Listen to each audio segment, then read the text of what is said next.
That's where it started.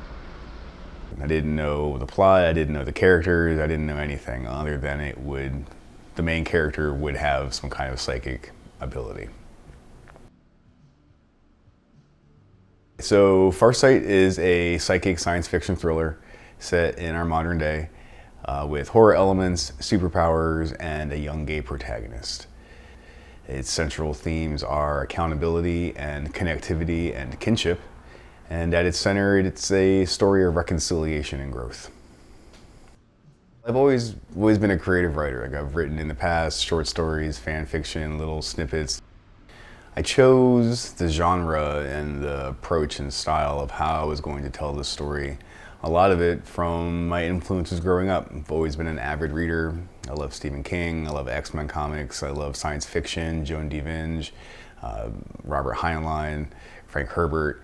So I think a lot of my approach was me trying to figure out what from my influences and things that I liked to read and the stories I liked being told, what was my version of that? How did I want to use my authorial voice to tell a story that had the same sort of impact or resonance or weight that I felt reading some of my favorite stories, growing up.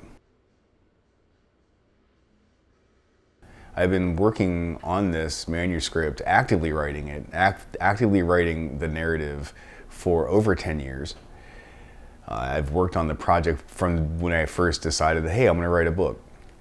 Getting a notebook and notes, and this and that, and formulating thoughts. It's been almost 15 years worth of project, which is, a huge fraction of my life. And at first the challenges were learning how to write, learning long-term writing, learning about premise and theme and foreshadowing and all of these subtle elements of writing that had to come together in a believable way, in a cohesive way. As far as personal challenges related to the writing of this story, well, we write what we know.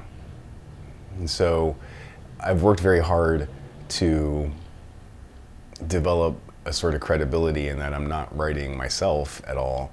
I've distanced myself from Ford, from all of the characters. And they have their conflicts, they have their traumas, they have their own baggage. That isn't mine. At the same time, I think there's a little piece of me in all of it, because life happens, ups and downs over the course of many years. And that informs your writing, informs my writing. So I feel that there really hasn't been a challenge that's come out of the writing that's impacted how I view things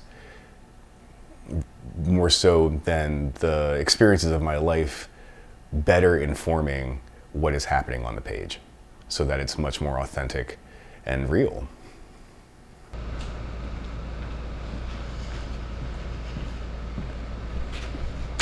Now, at this point, because I've gone through, I'm in the process of professional editing.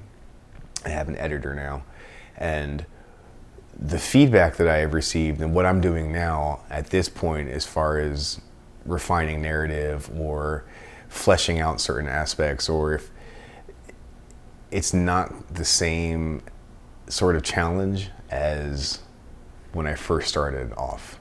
I feel like now I have a much better grasp of how to write a character, how to write perspective, how to make that character's perspective and voice their own.